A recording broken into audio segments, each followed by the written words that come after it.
Women of Reddit, have you ever broken up with a man because of his schlong? If so, why? I have an unusual story for this. Over 20 years ago I was set up with a Guatemalan guy some friends of mine knew.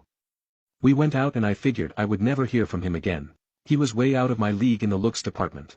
To my surprise he asked me out again. After a few dates we wound up going back to his place. We were making out and he said he needed to tell me something before we went any further. He told me that several years ago he had been in an accident and the tip of his schlong was cut off. It was still functional but he wanted to make sure I was okay with that before we went any farther. I told him I didn't mind, it was just a small piece of the tip that was missing, but instead of being rounded the top of his schlong was kind of jagged. Not really sure how to best describe it. Surprisingly, this actually made the fun time much more pleasurable. As we continued dating I learned he was in the United States to have plastic surgery to fix his schlong. It took 6 weeks to heal and once it was healed it looked completely normal. And sadly, fun time was just normal too. Not nearly as good as before, that along with the fact that after the surgery he kinda became an asshole led me to break up with him.